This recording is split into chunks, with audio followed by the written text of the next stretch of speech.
wassalamu ala asyrafil anbiya'i wal mursalin wa ala alihi wa sahbihi ajma'in. Amma ba'd. Pertama-tama marilah kita panjatkan puja dan puji syukur kehadirat Allah Subhanahu wa taala yang telah memberikan kita berbagai macam nikmat iman, Islam serta nikmat sehat walafiat, sehingga kita dapat berkumpul di dalam ruangan dengan acara dalam rangka diseminasi modul 1.4 tentang budaya positif calon guru penggerak. Salawat serta salam tak lupa kita hancurkan kepada baginda Nabi besar Muhammad Sallallahu Alaihi Wasallam yang telah membawa kita dari zaman kegelapan hingga zaman yang banyak dengan ilmu seperti sekarang ini. Yang saya hormati Ibu Kepala Sekolah SDN Penggilingan 01, Ibu Nur Fadilah SPDMM. Yang sama-sama kami hormati Ibu-ibu Wakil Kepala Sekolah, baik bidang kesiswaan maupun bidang kurikulum, serta para hadirin Dewan Guru yang senantiasa berada dalam acara yang penuh hikmat ini. Marilah sama-sama kita buka acara ini dengan pembacaan Bismillah. Bismillahirrahmanirrahim. Merikat acara selanjutnya yaitu pembacaan lagu Indonesia Raya. Hadirin dimohon berdiri.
Hadirin dipersilahkan duduk kembali.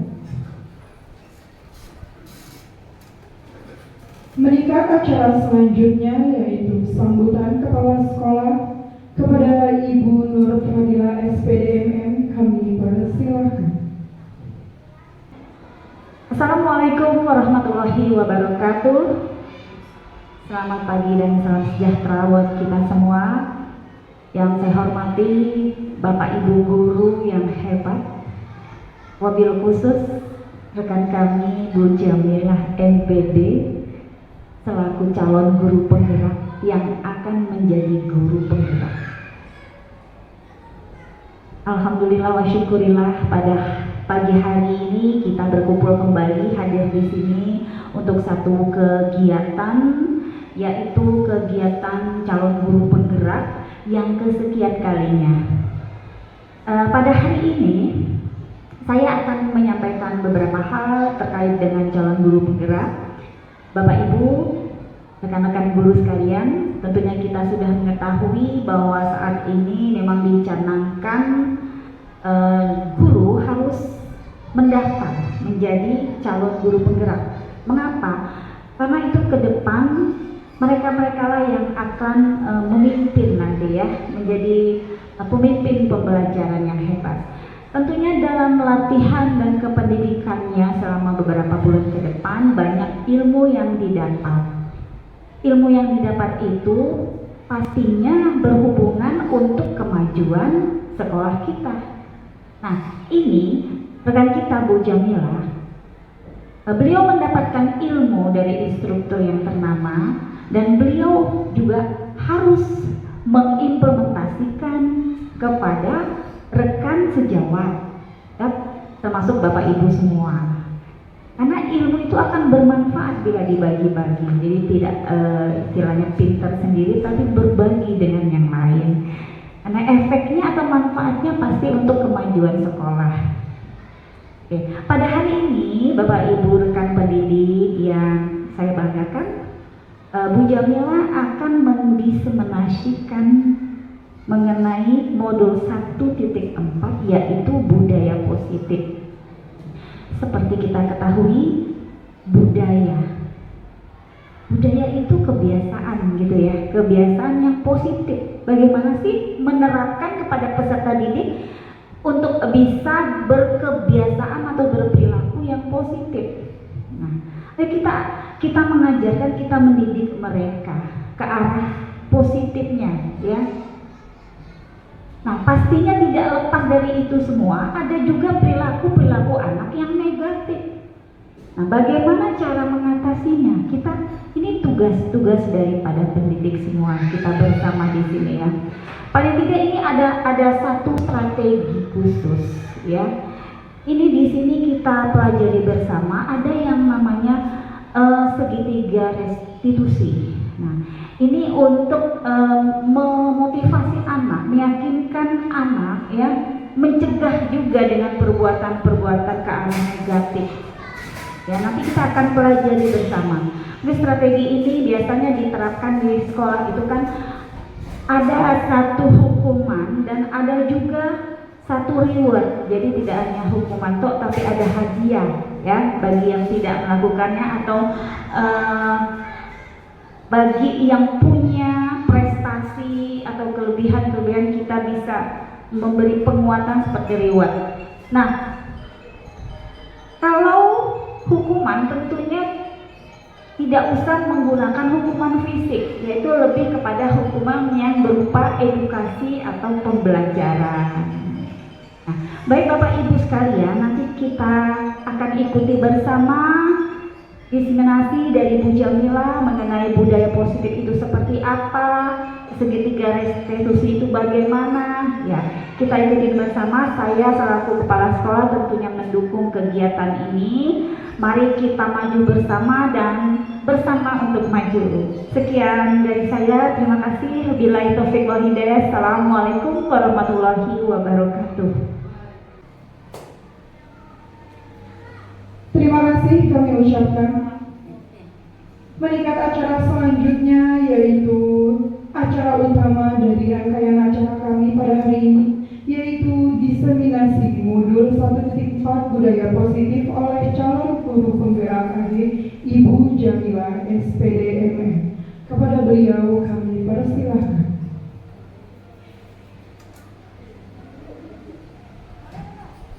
Bismillahirrahmanirrahim.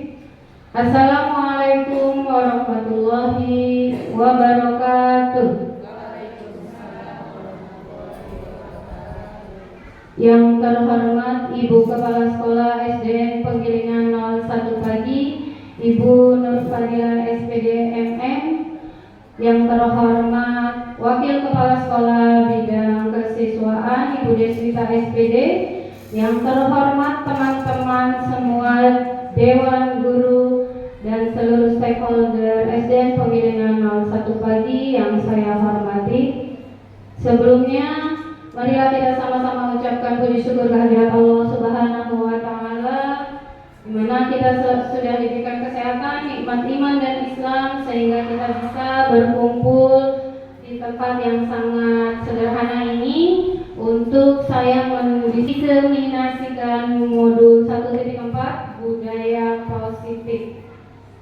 Sebelumnya saya mengucapkan terima kasih yang luar biasa kepada teman-teman semua yang sudah mendukung saya untuk mengikuti program guru penggerak di Angkatan 9, dan hari ini adalah aksi nyata yang harus saya lakukan setelah saya mengikuti satu modul sudah berakhir. Di dalam satu modul itu terdapat 4 modul dari modul 1.1 sampai 1.4. Jadi pada hari ini saya sudah lengkap menyelesaikan 4 modul tersebut, dan tugas akhir saya adalah untuk mendiseminasikan modul 1.4 itu di lingkungan tugas tempat kita bertugas masing-masing. Salah satunya yaitu di SDN kita tercinta ini, yaitu SDN Penggilingan 01 Pagi. Kemudian tujuan yang kedua adalah saya ingin berbagi praktik baik apa yang sudah saya dapat selama di program pendidikan guru penggerak, dan kita sama-sama saling kolaborasi dan kita sama-sama saling sharing sehingga kita bisa untuk mengimbaskan kepada peserta didik kita, dan akhirnya akan tercipta suatu lingkungan positif yang baik. Baik teman-teman, mohon izin saya ingin memulai presentasi ini. Di program pendidikan guru penggerak Angkatan 9 ini saya harus dua orang yang hebat, dan karena di Penggilingan 01 dan oleh kepala sekolah. Pengajar praktik saya adalah Ibu Sri Nuryanti dan fasilitator saya Ibu Arius Mulyanti. Dan terima kasih kepada Bu Nur Fadila atas dukungannya, terima kasih sambutannya, dan selalu mendukung semua gurunya untuk berkembang sesuai dengan kompetensinya. Baik teman-teman, tujuan untuk diseminasi ini adalah ya tadi yang sudah saya sebutkan sebagai tugas saya sebagai pada program guru penggerak Angkatan 9, yaitu aksi nyata. Aksi nyata apa saja yang sudah lakukan, saya sudah terima dan saya sudah lakukan di lingkungan sekolah ini. Kemudian bersama teman-teman guru hebat yang ada di sini, saya ingin mensosialisasikan budaya positif di sekolah. Insya Allah kita sama-sama saling kolaborasi dan saling sharing. Kita mengingat kembali tujuan pendidikan. Memang di awal di modul 1.1 Ki Hajar Dewantara itu sebagai bapak pendidikan, saya ulang kembali bahwa beliau itu memang sangat cocok disebut sebagai bapak pendidikan. Kenapa? Karena tujuan pendidikannya itu memang benar-benar menghamba kepada siswa.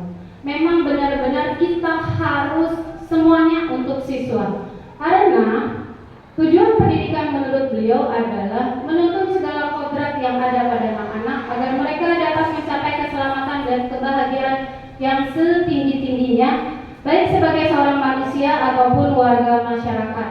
Oleh sebab itu, pendidik itu hanya dapat menuntun tumbuh atau kodratnya, bukan dasarnya. Teman-teman, ini jadi garis bawah bagi kita. Cuma sebagai pendidik kita itu memperbaiki laku, bukan dasar. Makanya disebutkan bahwa pendidik itu ibarat petani, ibarat tukang kebun, di mana sawahnya itu adalah peserta didik kita. Bagaimana seorang petani menghasilkan tanaman yang baik sesuai dengan apa yang diberi, misalnya pupuknya, misalnya airnya, bibitnya. Kalau kita sudah memberikan yang terbaik, insya Allah yang tumbuh adalah tanaman yang baik. Itulah sebabnya kita sebagai pendidik itu sebagai penuntun tumbuh kembang. Jadi bukan dasarnya siswa. Jadi kalau misalkan anak kita datang ke sekolah ini dengan karakter yang kurang baik, kita bisa untuk memperbaiki karakternya. Bagaimana caranya? Tetap dengan dukungan, baik di lingkungan sekolah maupun di lingkungan rumah. Selanjutnya adalah yang akan saya sebarkan, kita sama-sama belajar di sini adalah budaya positif. Teman-teman pasti tahu, budaya positif itu apa sih? Budaya positif adalah nilai atau kebiasaan di sekolah yang berpihak pada murid agar mereka dapat berkembang menjadi pribadi yang kritis, penuh hormat dan tanggung jawab sesuai dengan profil pelajar Pancasila. Insya Allah kita kita di sekolah kita sudah menerapkan seperti ini. Setelah saya mempelajari ini memang banyak yang menyentil di hati saya, tersentuh. Sudahkah kita seperti ini? Sudahkah kita berpihak pada siswa? Sudahkah kita menghamba pada siswa? Ternyata banyak kritikan-kritikan, oh ternyata saya selama ini salah mendidikan. Oh ternyata saya selama ini salah untuk memberikan pengajaran dan pendidikan kepada anak. Karena ketika anak menjadi pribadi yang kritis dan penuh hormat serta tanggung jawab, itu keluar dari dirinya, bukan dari atas suruhan orang lain atau atas karena kata guru saya. Tidak seperti itu sejatinya budaya positif itu. Nah, karena itu teman-teman semua, konsep utama yang akan saya bagikan di sini adalah ini, 7 konsep utama budaya positif. Seperti diketahui teman-teman, 7 konsep ini saya pelajari dalam 2 minggu. Tapi saya akan mendiseminasikan kepada teman-teman hanya dalam waktu insya Allah 1 jam atau setengah jam ke depan. Berharap apa yang kita kolaborasikan bersama, kita sharing bersama, ini bisa kita imbaskan ke SDN Penggilingan 01 pagi. Apa aja sih konsep utama budaya positif itu? Yang pertama adalah perubahan paradigma belajar. Apa itu paradigma belajar? Kita ingat sekali zaman dulu kalau kita disuruh belajar, catat sampai habis. Kita ingat pada zaman dahulu kalau kita disuruh belajar, awas ya kalau nggak belajar nanti kamu dimarahin sama bapak. Awas ya kalau nggak belajar nanti guru kamu datang bawa garisan. Ingat nggak seperti itu ya? Pada zaman dahulu itu paradigma belajar itu seperti itu. Sekarang kalau kita mau membangun budaya positif, sekolah itu harus menyediakan lingkungan yang positif, yang aman, yang nyaman agar siswa mampu berpikir, bertindak, mencipta dengan merdeka, mandiri, dan bertanggung jawab. Kembali lagi ke kita sebagai pendidik, sudah kita menciptakan ini semua. Ketika anak buang sampah pada tempatnya, itu karena peraturan di sekolah atau dari hatinya. Ketika anak mau memakai atribut, ketika mau upacara bendera, apakah karena takut sama Budes? Nanti disuruh dipanggil itu, atau memang dari hatinya? Nah, ini adalah perubahan paradigma belajar. Bagaimana kita seorang guru untuk mengarahkan peserta didik kita supaya, ya nak, jangan takut karena itu, tapi hadir dari dalam diri kita. Anak itu sampai berpikir begini, oh ya saya harus memakai atribut. Kenapa? Karena kalau memakai atribut saya jadi disiplin. Jadi bukan karena takut diomelin ya Budes ya sama Budes ya. Bukan takut nanti sama Bu Nur dipentung apa diapain gitu ya, atau sama Bu Anggi gitu. Tidak seperti itu. Jadi perubahan paradigma belajar nih yang harus kita. Jadi mereka tuh mandiri, mereka itu merdeka. Bukan karena Bu Niken, bukan karena Bu Dila saya melakukan seperti ini, tapi memang untuk diri saya sendiri. Jadi kita harus ciptakan seperti itu. Nah, disiplin ini berkaitan dengan kontrol guru terhadap siswa. Bagaimana kita mengontrol, bukan sebagai pemantau gitu ya. Ingat kamu harus begini-begini, tidak seperti itu. Tapi kita harus mengingatkan, ketika kamu tidak pakai ini, apa yang kamu rasakan nak? Kamu kan nggak rapi kan? Kalau sudah tidak rapi berarti itu ada yang terlewat keyakinannya dia gitu. Oke, lanjut sebelum kita ini mulai selanjutnya saya ingin ngadain permainan play open it. Nah, bagaimana cara kita mengontrol teman kita sendiri, bisakah mempertahankan pendiriannya? Saya minta siapa teman yang mau melakukan permainan ini. Sebelumnya coba Bu Dila baca dulu permainannya. Anda dan teman Anda akan melakukan kegiatan. Cobalah buka. Anda adalah A. Tugas Anda adalah mengepalkan salah satu tangan Anda. Coba Anda bayangkan bahwa Anda menyimpan sesuatu yang sangat berharga di dalam kepalan Anda. Anda perlu menjaga benda tersebut sekuat tenaga Anda karena begitu pentingnya untuk kehidupan Anda. Tugas B teman Anda adalah mencoba dengan segala cara untuk membuka kepalan tangan Anda. Teman Anda B boleh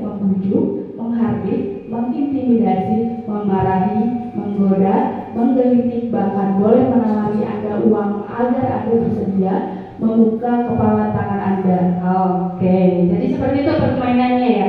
Ada teman A dan teman B. Coba Bu Fira, coba maju deh. Bu Fira dengan Bu Irma. Bu Fira mau jadi A atau B? Oh, yang A, yang mengepalkan tangan. Kemudian Bu Irma mau jadi A atau B? Yang B ya, udah pasti yang B ya. Coba di sini. Bu Fira mengepalkan tangannya. Bu Fira, terserah Bu Fira. Ketika Bu Irma mau menggodanya dengan berbagai cara, apakah bisa terbuka kepala tangannya atau tidak? Ayo coba lakukan.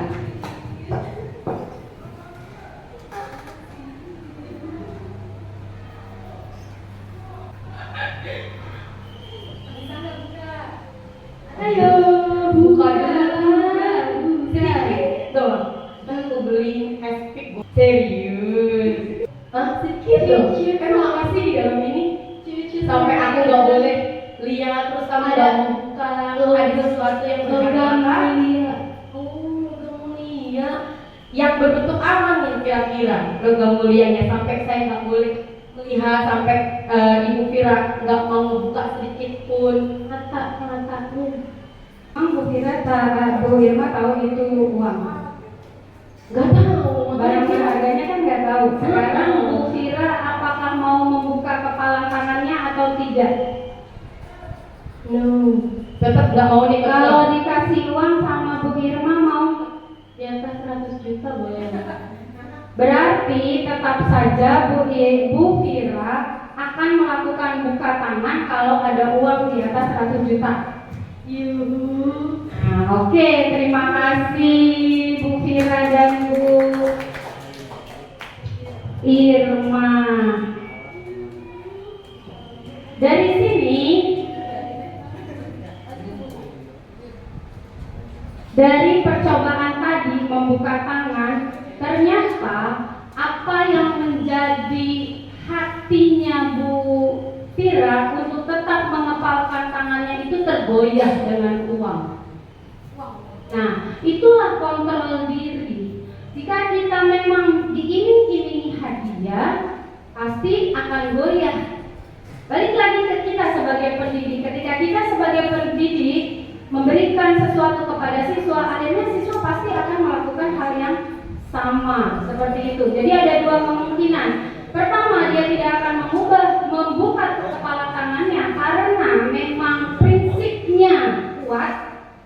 Yang kedua, karena diiming-imingi oleh hadiah. Nah, ini berlaku dengan teorinya Pak William Glasser ya. Jadi ada 4 teori ilusi. Ilusi kontrol kepada anak itu ada 4. Yang pertama, ilusi pertama adalah karena diiming-imingi hadiah yang tadi. Ayo nak, kalau kamu bisa ngerjain ini, nanti gue kasih 5.000.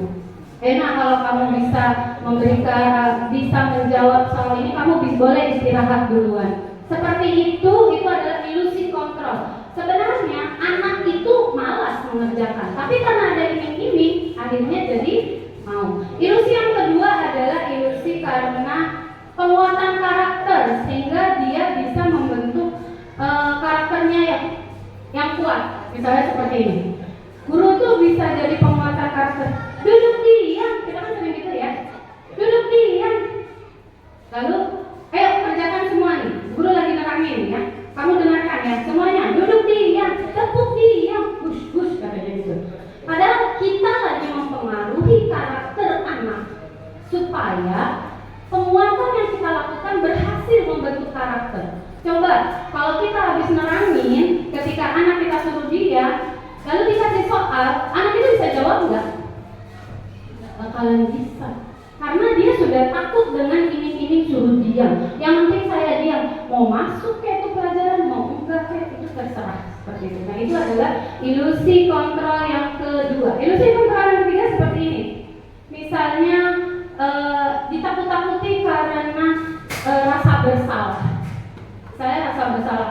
Nah, kamu itu, bapakmu itu cuma tukang ojek, masa kamu gak mau belajar bagus, masa kamu gak mau rajin masuk sekolah, kamu gak kasihan sama bapakmu.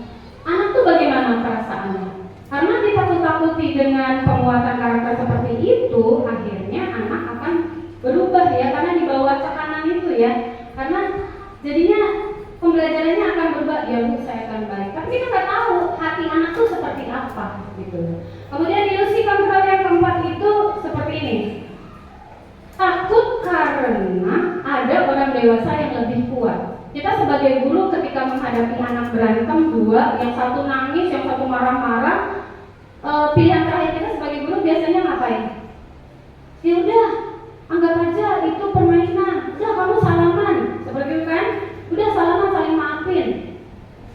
Tapi kita tidak memikirkan hati anak. Anak itu udah plong apa enggak hatinya? Sudah nerima, kok Bu udah main tuntas aja sih Bu salaman Bu. Dalam hati itu anak gitu loh. Padahal aku masih kesel nih Bu sama dia nih Bu. Yang satu masih ini. Nah itu teori-teori ilusi kontrol yang sebenarnya kita sering lakukan. Nah karena itu adalah paradigma belajar lama. Paradigma belajar. Kita upayakan sekarang dari hati anak untuk menimbulkan budaya positif. Selanjutnya adalah disiplin positif. Tadi dari 7 yang akan kita bahas. Yang kedua adalah disiplin positif. Saya mau tanya, disiplin maknanya apa sih? Teratur. Bu Andi, teratur. Disiplin apa lagi sih? Pakai baju. Disiplin apa sih? Teratur ya. Tepat waktu. Oke, benar Bu Dila. Nah, kalau di sini apa makna disiplin? Disiplin adalah dari kata Latin nih teman-teman. Artinya belajar. Makna katanya adalah menggali potensi menuju sebuah tujuan apa yang dihargai. Namun dalam budaya kita berubah menjadi sesuatu yang dilakukan pada seseorang, pada orang lain untuk mendapatkan kepatuhan. Kecenderungan umum adalah menghubungkan kata disiplin dengan ketidaknyamanan. Intinya begini, ketika kita melakukan disiplin sebenarnya tidak nyaman. Setuju nggak itu? Setuju nggak? Contoh, ketika kita melakukan disiplin, mau masuk ke bank atau mau masuk ke rumah sakit wajib pakai masker. Tidak nyaman apa nyaman? Tidak nyaman kan? Atau ketika kita mau berjalan naik kendaraan motor wajib pakai helm. Nyaman nggak? Nggak nyaman. Jadi intinya sebenarnya disiplin itu ketidaknyamanan. Tapi ketidaknyamanan itu akan menghasilkan sesuatu sebenarnya yang baik buat kita. Seperti itu. Lanjut. Jadi disiplin di sini adalah kemampuan memerintah diri sendiri dalam mengontrol situasi diri untuk memilih tindakan yang mengacu pada nilai-nilai yang kita hargai. Saya beri tanda kuning. Nilai-nilai yang kita hargai itu adalah nilai kebajikan. Apa nilai kebajikan? Tadi tujuannya. Ketika kita naik kendaraan harus memakai helm, nilai kebajikannya apa? Keselamatan. Ketika kita mau kemana-mana harus pakai masker, nilai kebajikannya apa? Kesehatan. Seperti itu. Jadi nilai kebajikan itu sifatnya positif, yang merupakan tujuan mulia yang ingin dicapai setiap individu, yaitu nilai-nilai profil pelajar Pancasila. Kaitannya dengan anak-anak kita adalah ketika kita mau menerapkan disiplin, semuanya terkait dalam profil pelajar Pancasila. Jadi jangan lagi kita nakut-nakutin anak, nah harus begini, harus begini. Sekarang tanamkannya, kalau kamu nggak mengerjakan apa yang ibu sudah kesepakatan kita, apa yang kamu alami? Harus kita kasih pengertian ke anak. Jadi anak tuh dia mikir sendiri, dia memecahkan sendiri, akhirnya dia berbuat sendiri dan itu secara berkelanjutan. Kemudian yang ketiga adalah tentang kebutuhan dasar manusia. Perlu kita ingat, kebutuhan dasar manusia itu ada 5. Ada 5 ya. Yang pertama, bertahan hidup. Bagaimana kita bertahan hidup? Sebenarnya kita semua sama ingin bertahan hidup. Bagaimanapun caranya, cuma hanya dilandasi dengan nilai-nilai kemanusiaan. Kalau hewan kan bertahan hidupnya, bagaimana dia bisa untuk terus hidup dengan memakan hewan lain, seperti itu. Tapi kalau manusia, ada nilai-nilai kemanusiaan yang harus kita jalani. Jadi realitas kebutuhan dasar hidup hidup orang itu memang berbeda-beda. Ada yang ingin kasih sayang, ada yang ingin kebebasan, tadi kayak Bu Fira. Dia inginnya kasih sayang gitu ya. Karena dia membutuhkan itu misalnya, atau penguasaan. Saya paling berkuasa nih di sekolah ini. Ketika anak melakukan itu, kayak peserta didik, saya ini paling berkuasa di sini. Akhirnya ada muncul premanisme, muncul lagi bullying seperti itu. Itu sebenarnya kebutuhan dasar manusia, tinggal kita guru untuk mengarahkannya. Nanti akan saya kasih contohnya bagaimana mencari kebutuhan dasar manusia ini. Kemudian selanjutnya adalah kebebasan. Ketika anak ingin bebas, biasanya itu kan anak lari sana, lari sini, lari sana, lari sini. Nah itu kita tanya, sebenarnya kamu mau belajar yang seperti apa? Kembalikan lagi ke anak dan kesenangan. Saya ada contoh seperti ini. Ada guru SKN, guru kelas 6. Dia di SD Cermat bingung menghadapi ulah satu murid bernama Rudi. Ceritanya si Rudi ini dia bermasalah dalam tanda kutip. Beberapa anak sering ngadu dan mengeluhkan Rudi itu seringkali minta bekal makan siang mereka dengan paksa. Jika Anda menghadapi situasi seperti guru SKN, apa yang Anda lakukan? Menurut Anda kira-kira apa alasan Rudi melakukan hal itu? Ini si Rudi ini nih tukang minta bekal anaknya. Kalau dikaitkan dengan kebutuhan dasar manusia, kita langsung marah nggak ke Rudi? Enggak kan? Enggak marah. Kita harus bertanya dulu. Ada 5 kemungkinan si Rudi melakukan itu.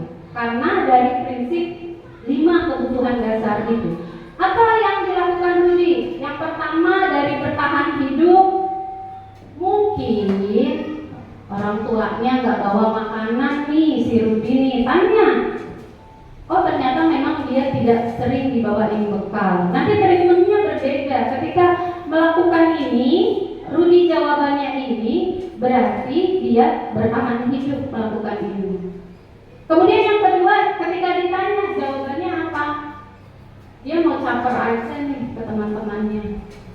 Padahal dia bawa, tapi dia suka nyolekin makanan temannya. Dia caper. Oh dia itu butuh cinta dan kasih sayang. Kasih sayang kita sebagai guru. Coba dilihat kebutuhan siswa kita itu apa. Kemudian yang ketiga, power, karena kekuasaan. Misalnya si Rudi itu jadi orang yang paling ditakuti di kelas. Guru SKN itu akan meneliti, oh ternyata ini anak nih merasa hebat. Jadi temannya takut untuk menuruti semua kekuasaannya. Jadi ngadunya diam-diam sama orang. Ya Bu, si Rudi itu sering Bu minta makan. Tapi teman-temannya nggak berani ngomong di depan si Rudi. Berarti alasannya apa? Power, kekuatan. Kemudian yang keempat kita tanya kebebasan. Dia bosen bisa jadi dengan bekal yang dibawain sama mamahnya. Bisa kita ngomong ke orang tuanya, Bu, ternyata Rudi melakukan ini karena dia bosan. Apa kebutuhan dasarnya yang tidak dipenuhi? Kebebasan. Dia tidak bebas memilih lauk yang dibuatkan oleh mamanya. Misalnya mager terus, mie terus. Kebosanan itu akan menimbulkan, kok orang lain bisa bervariasi ya, kok aku enggak. Jadi kita lebih menyelami lagi murid kita. Dan yang terakhir kesenangan. Rudi itu cuma iseng. Emang muka-muka anak iseng kan tahu ya, kita kayak oh nih anak cuma iseng, padahal makan bawa. Variasinya berbeda-beda. Dia selalu dibawakan sama orang tua. Bahkan orang tua sampai ngomong, tiap hari dibawain kok Bu, si Rudi cuma Rudinya aja. Ternyata dia kekurangan ini, kesenangan, dia iseng anaknya. Nah bagaimana treatment guru ketika anak bermasalah seperti ini? Silakan ibu untuk memantau, kita sama-sama memantau 5 kebutuhan dasar apa yang tidak anak penuhi, yang tidak anak dapatkan baik dari orang tua maupun dari guru. Nah selanjutnya yang keempat adalah perilaku memiliki tujuan. Contoh, semua motivasi yang kita lakukan ke anak biasanya adalah motivasi eksternal.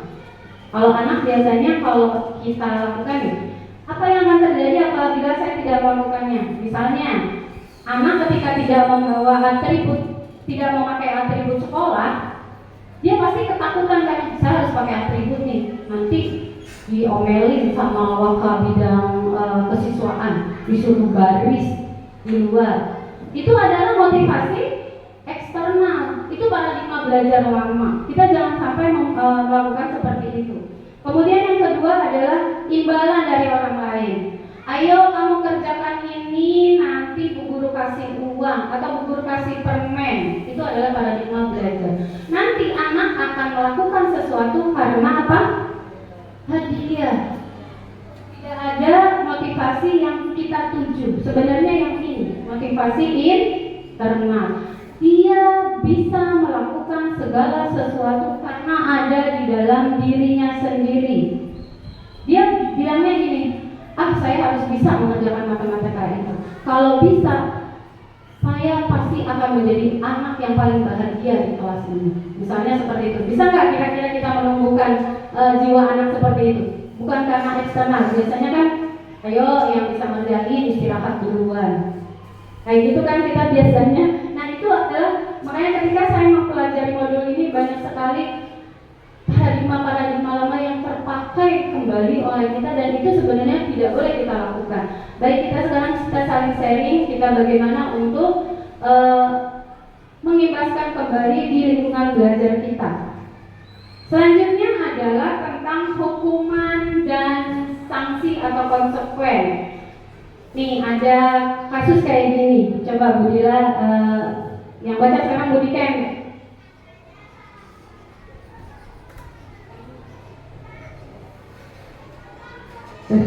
Ayu kurang menguasai pelajaran matematika, sehingga pada saat pelajaran tersebut berlangsung, dia berdiam diri atau menggambar di buku pelajarannya. Guru matematikanya Pak Amir menanyakan pertanyaan.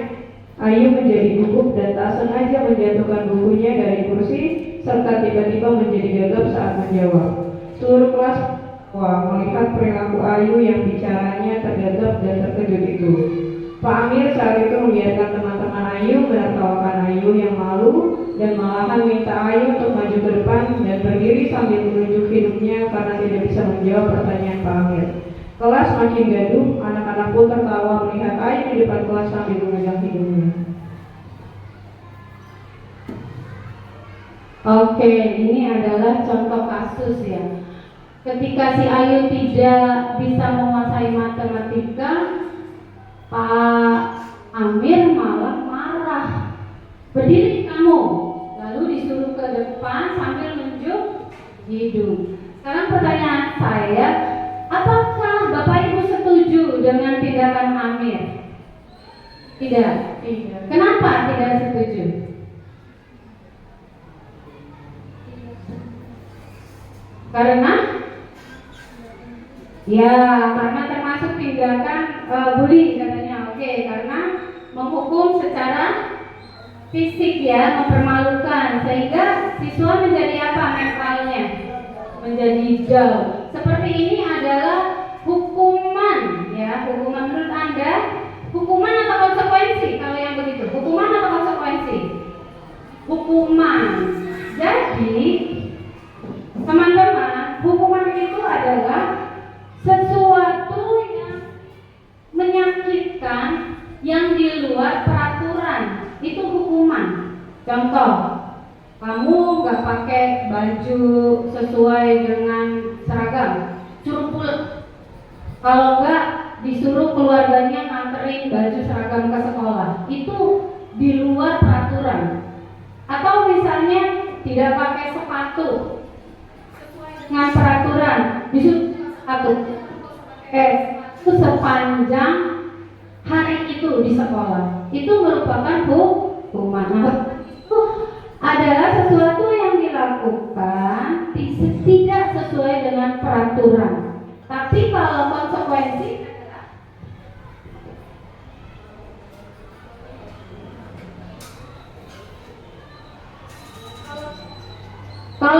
konsekuensi adalah sesuatu yang kita terima, yang diterima sesuai dengan perbuatannya. Setuju sekali. Coba sekarang kita bedakan yuk, mana yang hukuman, mana yang sanksi. Mengelilingi lapangan basket 2 kali karena terlambat Ini hukuman atau konsekuensi?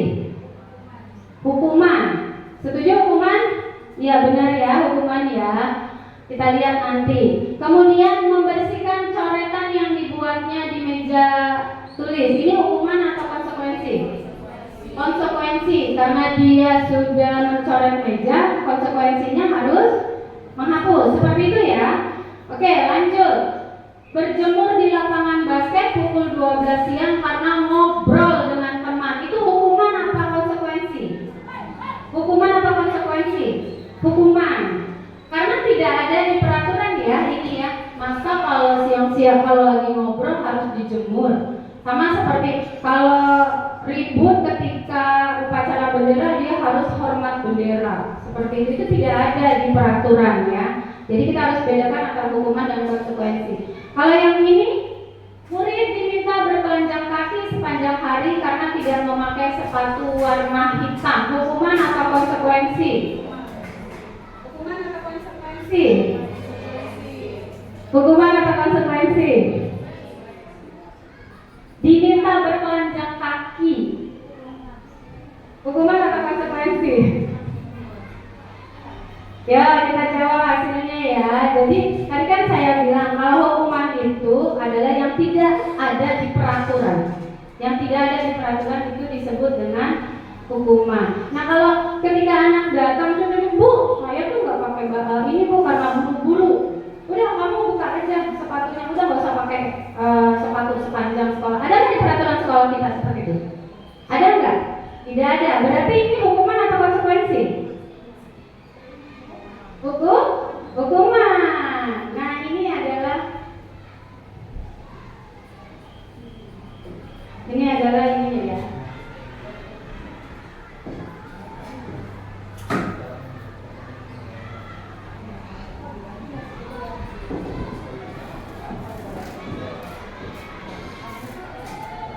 Nah, ini dia jawabannya. Hukuman lari mengelilingi lapangan basket disebut hukuman. Membersihkan coretan yang dibuatnya disebut konsekuensi dan berjemur di lapangan basket disebut hukuman ya. Kalau konsekuensi biasanya yang dilakukan itu tidak sesuai dengan kalau hukuman itu tidak sesuai dengan peraturan. Baik, lanjut. Yang kelima adalah posisi kontrol guru. Nah, kita menempatkan di mana nih? Apakah kita guru sebagai penghukum?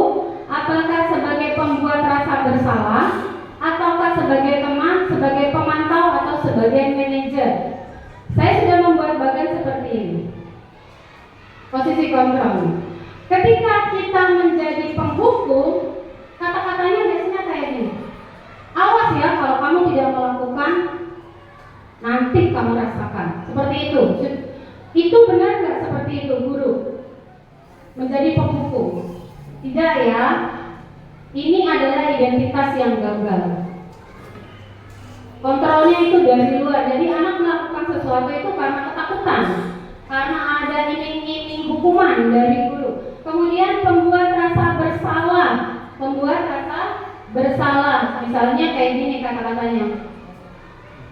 Kamu seharusnya sudah tahu ibu lelah sekali, ibu stres. Oh iya dong, pada diem dong, guru stres nih. Kamu bisa nggak sih dia? Itu membuat orang merasa bersalah. Nanti siswa akan berpikir, tuh kan guru jadinya capek tahu gara-gara kita. Itu adalah identitas yang gagal. Identitas yang gagal. Kemudian ini identitas berhasil. Kita harus menjadi teman, pemantau bagi siswa kita. Misalnya sebagai teman, ayolah lakukan demi ibu, nanti ibu dimarahin nih sama kepala sekolah kalau kamu tidak melakukan, kayak gitu. Nah ini adalah teman. Oh yang tadi itu ini ya, yang penghukum.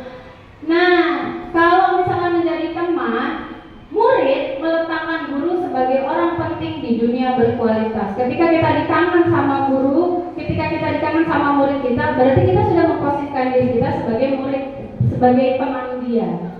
Misalnya, Bu Anggi, ayo dong Bu Anggi, katanya Bu Anggi janji mau begini. Ayolah bantu ibu juga, ibu mau penilaian nih. Yuk yang rapi ya. Nah itu dia memposisikan dirinya sebagai teman.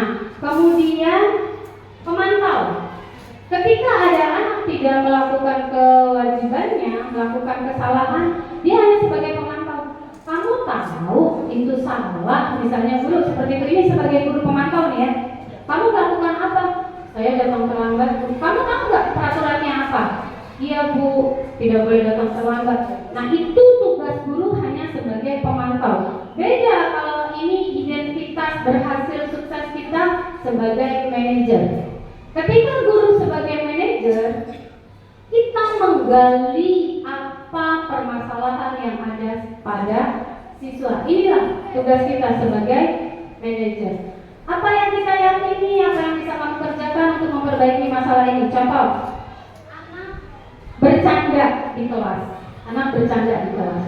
Bukan, sini kamu maju, berdiri di depan sampai menunjuk hidung. Tidak seperti itu. Itu sebagai penghukum. Tapi kalau guru sebagai manajer tanya, kenapa kamu nak melakukan itu? Apa yang kamu lakukan? Kalau kamu melakukan itu benar atau salah? Nanti anak akan berpikir, oh iya ya Bu, saya salah. Kesepakatan kelas apa yang sudah kamu langgar? Ya Bu, kan tidak boleh bercanda Bu di dalam kelas. Seperti itu.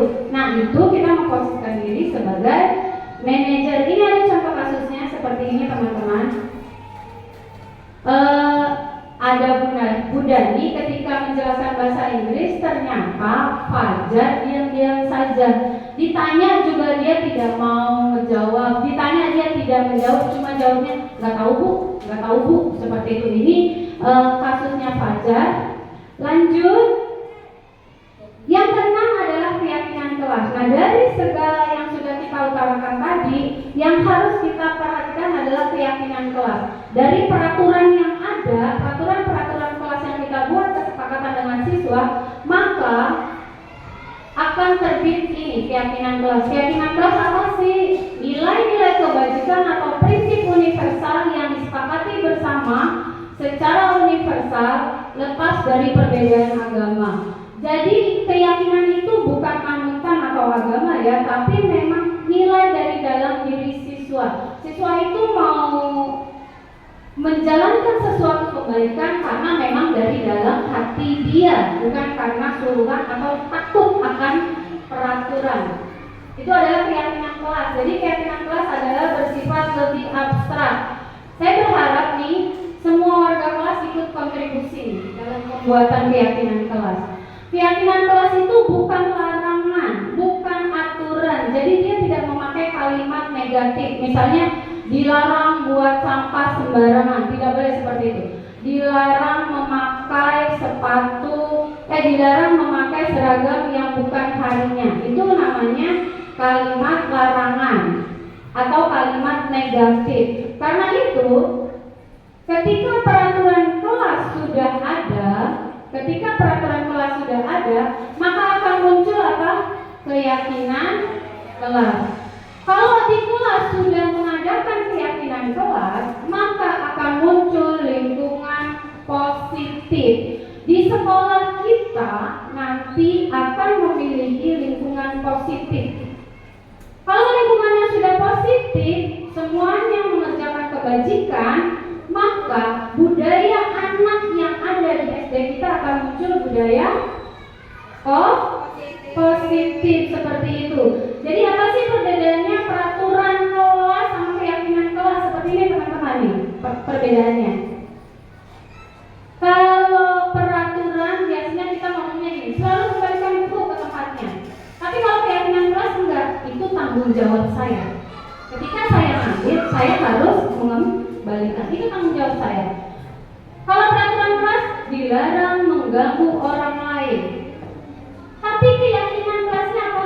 Menghormati orang lain. Ketika anak sudah punya keyakinannya, saya harus menghormati orang lain, dia tidak akan mengganggu temannya. Contoh, ngata-ngatain bapak temannya kan pakai nama temannya, itu adalah dilarang mengganggu orang lain.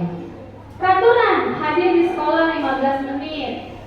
Sama, ini juga komitmen. Jadi kalimatnya adalah kalimat positif. Anak kita, murid-murid kita tidak diperkenalkan dengan kalimat negatif. bahkan bukan dari tingkat SD ya, dari tingkat yang masih kecil aja seperti pisang. Tidak boleh diperkenalkan dengan kalimat yang negatif. Jangan lari nak, tidak boleh seperti itu. Jangan berisik ya. Kalau mau menimbulkan budaya positif, maka kalimatnya pun harus kalimat yang positif. Contoh, pakai masker, nanti diomelin kok kalau nggak pakai masker sama petugas. Tidak seperti itu. Ngomongnya, ayo jaga kesehatan, ayo jaga keselamatan. Kita sama-sama harus mengaplikasikannya ya mulai sekarang nih. Kayaknya memang PR kita yang terbesar ini. Atau ketika lagi antri, antri, giliran. Budaya positif yang muncul dari anak adalah harus sabar. Ketika sudah muncul itu di hati anak, insya Allah semuanya akan tertib, jalan dengan lancar. Atau anak, jangan berlari di kelas. Kita munculkan budaya positifnya apa? Keyakinan kelasnya, keselamatan, keamanan. Nah, teman-teman, ini sedikit saya ada dokumentasi ketika saya melakukan keyakinan kelas. Nanti teman-teman juga bisa. Jadi kita sama-sama membuat keyakinan kelas dulu.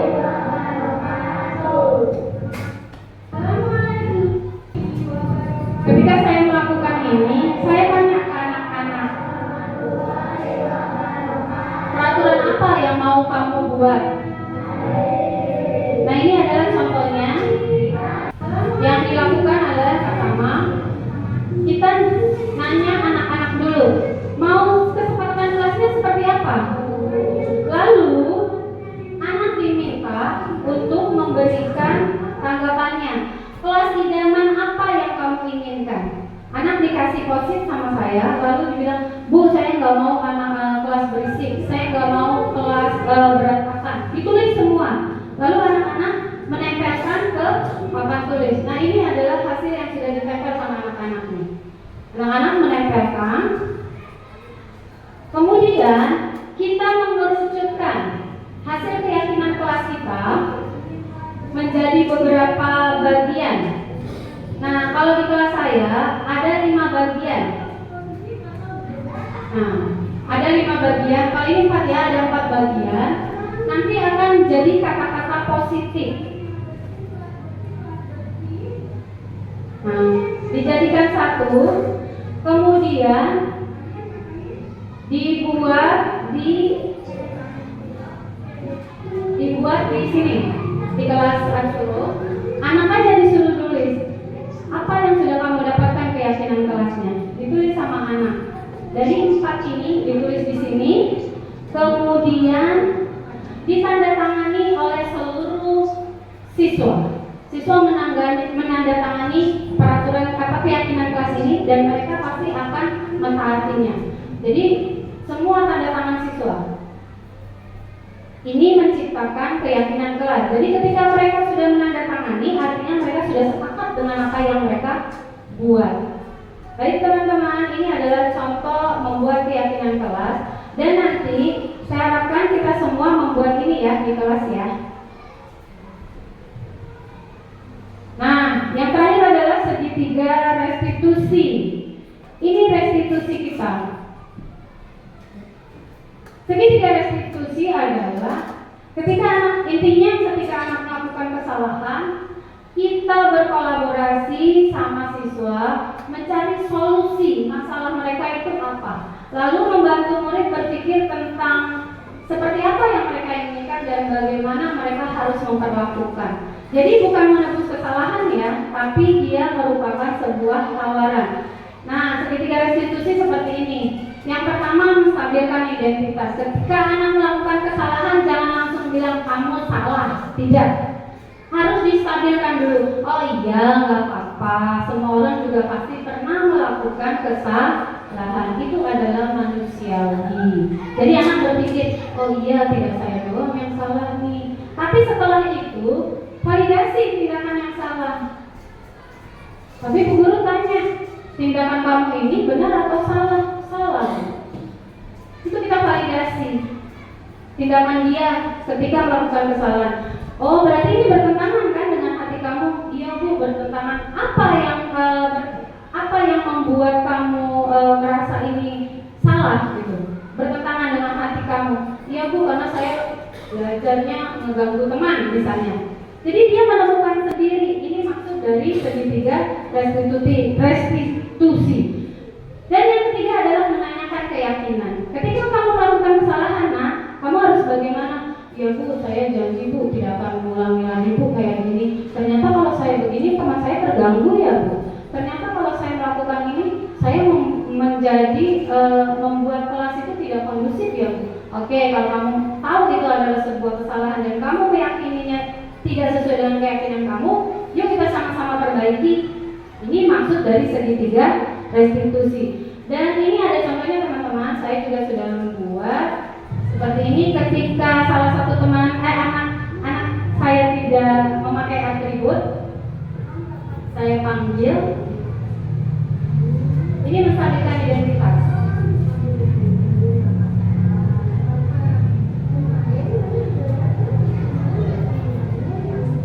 Distabilkan. Minggu lalu juga temanmu ada yang nggak pakai atribut, nggak apa-apa seperti itu.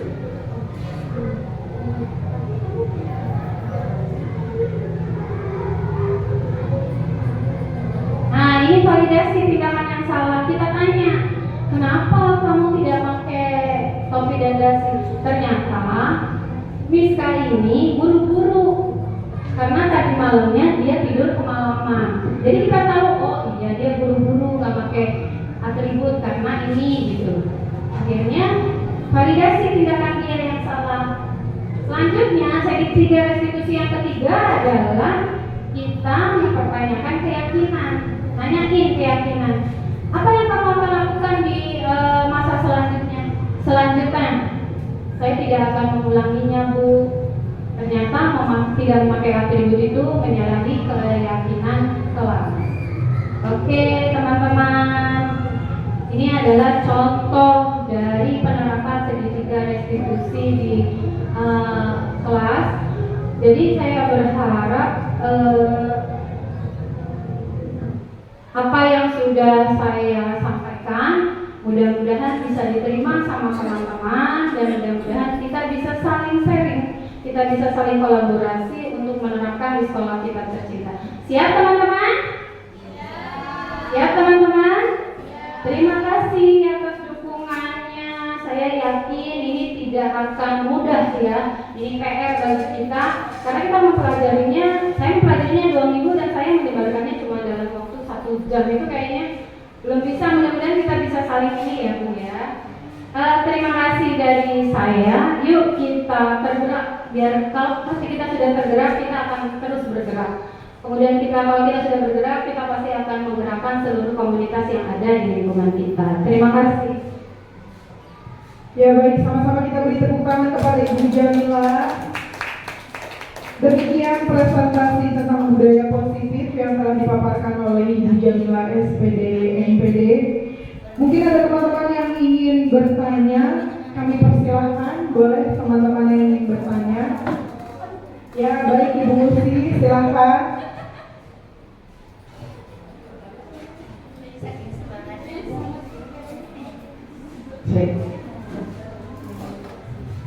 Ya, Assalamualaikum warahmatullahi wabarakatuh. Waalaikumsalam warahmatullahi wabarakatuh. Ya, saya Ibu Salman Anas. Sekarang saya mengajar di kelas 6 SDN Penggilingan 01. Nah, yang saya ingin tanyakan, di setiap kelas kan pasti anaknya berbeda-beda dan pasti aja ada yang bermasalah. Nah, pada saat anak-anak bermasalah ini, siapakah yang harus menyelesaikan? Apakah Ibu Kepala Sekolah atau Ibu Wakil Kepala Sekolah Kesiswaan atau guru kelas? Kaitannya dengan segitiga restitusi tadi. Terima kasih. Terima kasih.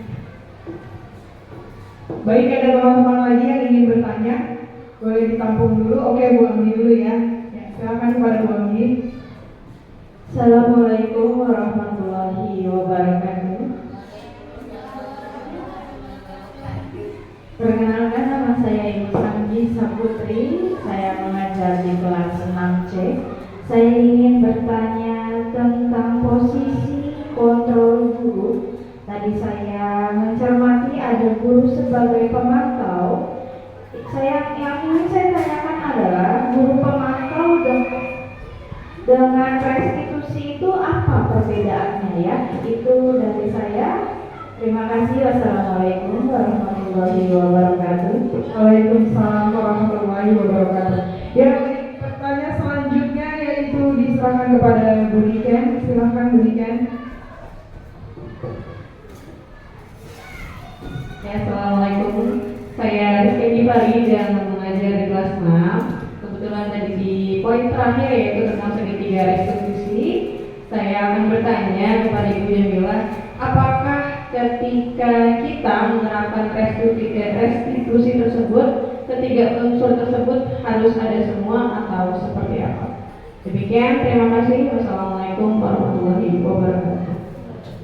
Waalaikumsalam warahmatullahi wabarakatuh. Baik, dipersilakan kepada Ibu Jamila untuk langsung menjawab pertanyaan dari guru-guru hebat. Terima kasih, luar biasa pertanyaannya guru-guru hebat. Tepuk tangan untuk kita dulu. Alhamdulillah, sangat mencermati sekali puisi ya. Ketika ada, ya kita dari kelas 1 sampai kelas 6 ini ada 18 rombel. Ternyata ada siswa kita yang bermasalah. Ini siapa nih yang mesti harus menyelesaikan? Apakah kepala sekolah, wakil kesiswaan, atau guru kelasnya?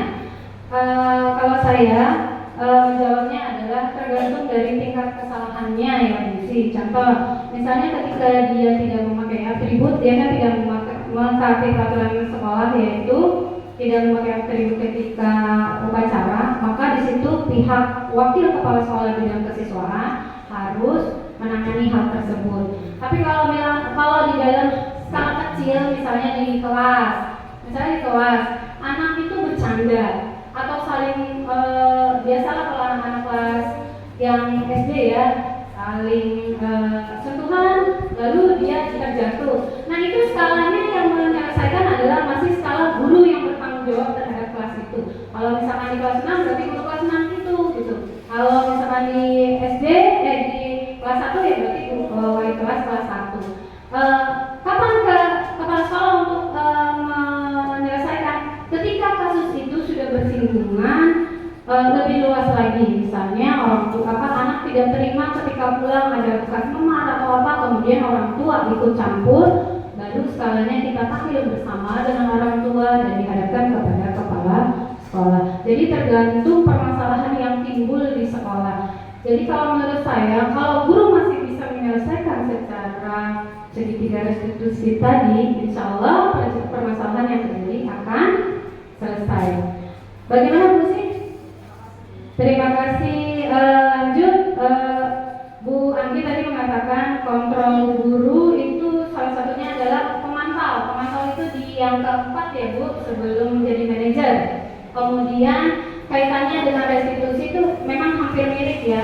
Pemantau dengan restitusi itu hampir mirip, hanya perbedaannya seperti ini. Kalau guru sebagai pemantau itu adalah hanya berdasarkan fakta, data dan yang ada. Contoh, anak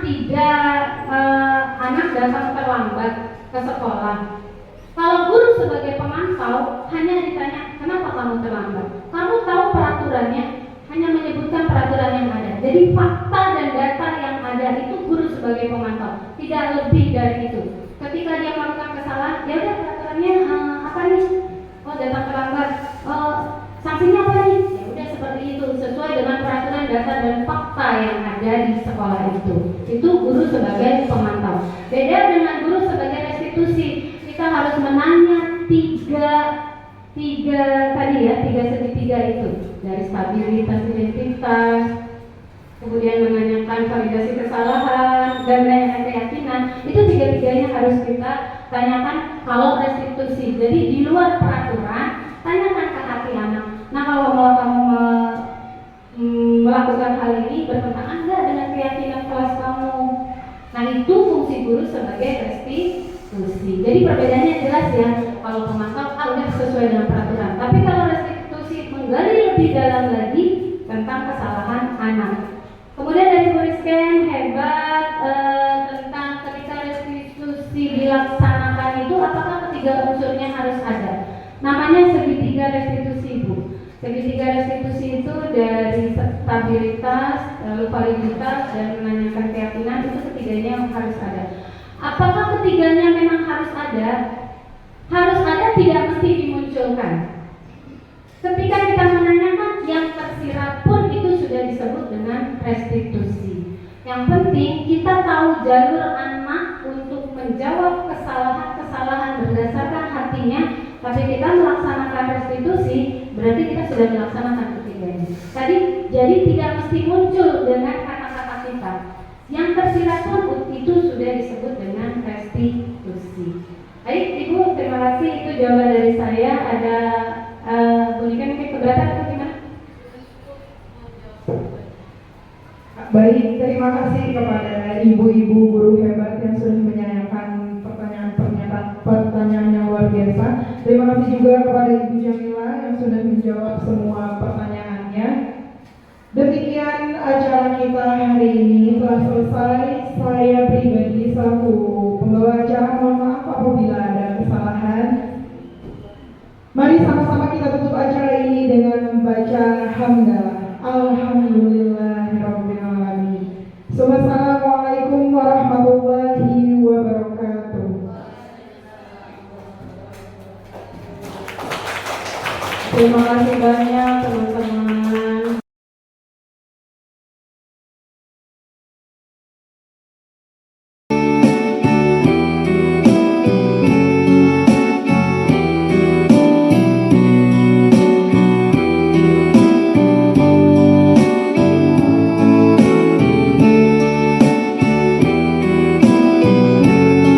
Assalamualaikum warahmatullahi wabarakatuh. Waalaikumsalam warahmatullahi wabarakatuh. Apa kabar semuanya? Baik. Semangat pagi. Pagi luar biasa. Yes. Alhamdulillah. Coba lihat kanan kirinya, ada nggak yang nggak masuk? Siapa yang nggak masuk? Kemana ya teman kita yang Faiz? Sakit. Oke, sakit yuk kita doakan mudah-mudahan yang Faiz besok bisa masuk, bisa sembuh dari sakitnya. Amin ya Rabbal alamin. Baik anak-anak semua, pada hari ini Bu Guru akan membahas bersama kalian tentang keyakinan kelas. Keyakinan kelas itu peraturan yang ada di kelas kita. Antara ibu dengan kalian, ibu pengen tahu, kalian ingin nggak kelasnya tertib? Kalian mau nggak kelasnya enak? Kalian mau nggak kelasnya nyaman? Nah, sekarang kita buat kesepakatan. Kalian mau kelas yang seperti apa? Kelas yang apa? Kelas yang apa? Coba sekarang ibu mau tahu, kalian menuliskan apa saja yang kalian impikan di kelas kita. Yuk, ibu kasih post ini ya. Lalu kalian tulis, kalian mau apa? Yang bagaimana kelasnya supaya nyaman, supaya aman. Ditulis ya.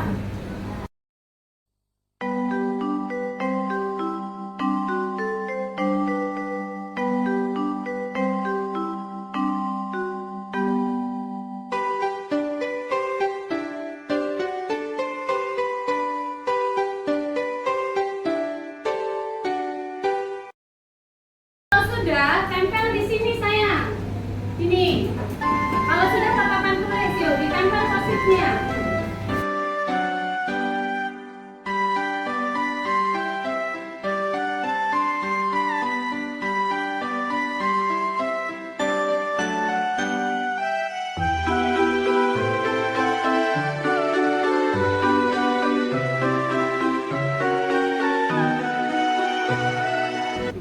Nah, sekarang kita lihat dari semua yang kalian inginkan di kelas ini, nanti kita kerucutkan ya, kita persempit jadi satu kata ya. Ingat, kalau membuat terah keyakinan kelas itu tidak boleh memakai kalimat yang negatif.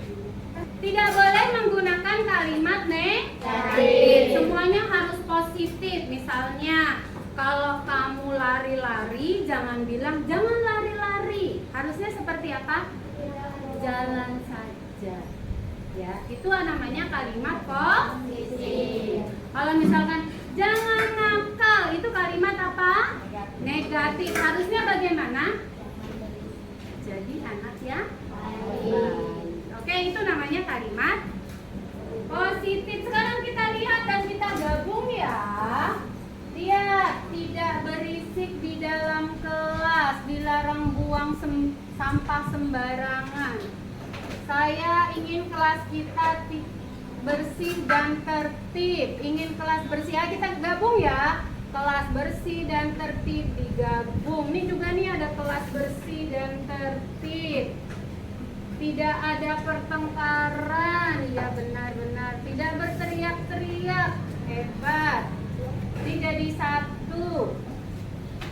Tidak teriak-teriak. Kalau tidak bertengkar sama tidak berteriak sama enggak? Sama enggak? Sama ya, kita jadiin satu. Ini dia juga. Tidak jalan-jalan, sama enggak? Sama. Sama, ini aman. Tidak bercanda, tidak ribut saat guru ngajar. Benar ya? Terus apalagi? Tidak boleh coret-coret, kita jadikan satu. Dilarang berisik sama di sini ya.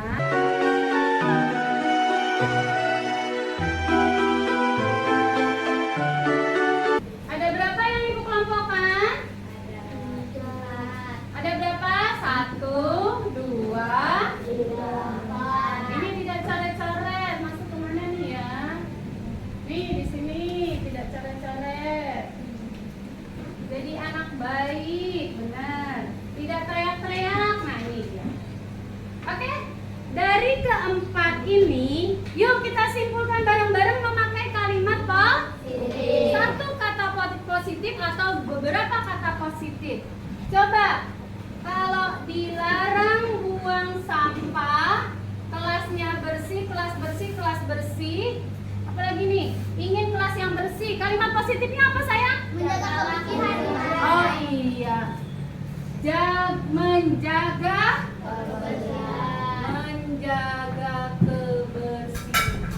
Benar sekali. Ini salah satu keyakinan kelas kita ya. Berarti keyakinan kelas kita adalah satu, menjaga kebersihan. Kemudian ini menjaga kebersihan, ini bersih ya.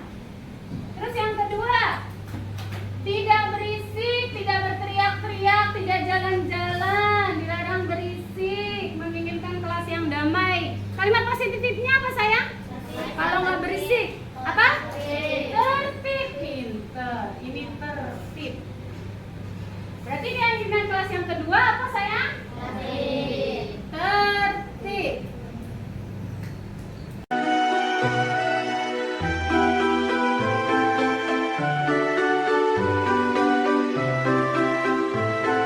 Nyaman. Kita menginginkan kelas yang nyaman. Dan yang terakhir, nih, ini nyaman.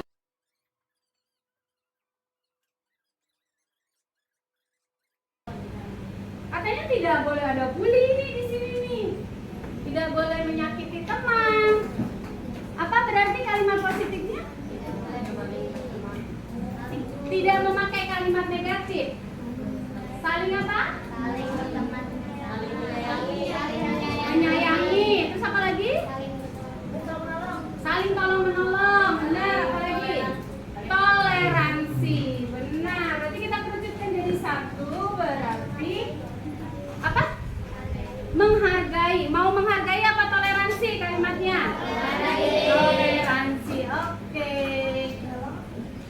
Hebat. Nah, dari keempat ini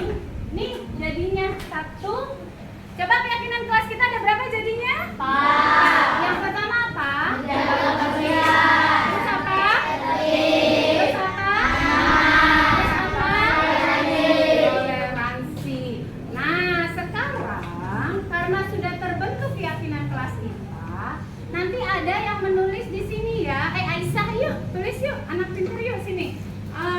Tulis di sini keyakinan kelas. Sebelahnya ini 1, 2, 3, 4. Sebelahnya kamu boleh gambar apa gitu, nggak apa-apa ya. Di sini pakai ini ya.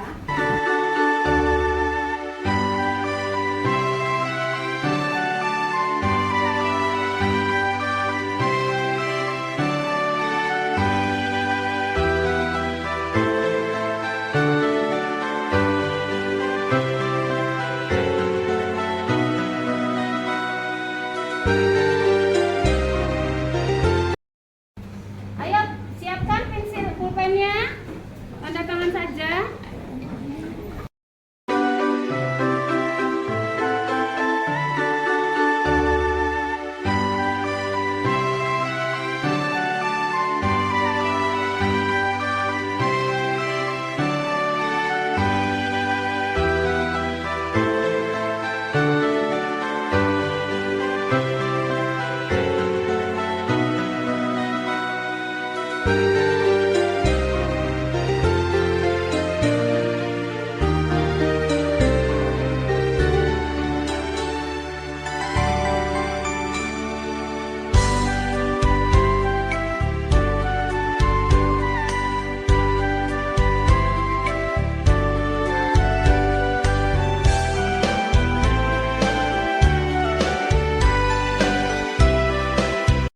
Ini adalah keyakinan kelas kita, sudah ditandatangani oleh semuanya. Aisyah sini maju lagi, tempelkan yuk di papan tulis di tempat yang mudah dilihat oleh teman-teman kalian.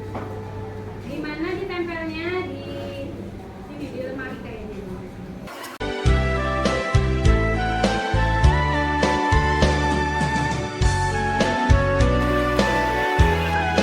Ini keyakinan kelas kita. Semuanya hebat, terima kasih. Kita sudah membuat keyakinan kelas pada hari ini. Yuk tepuk tangan buat kita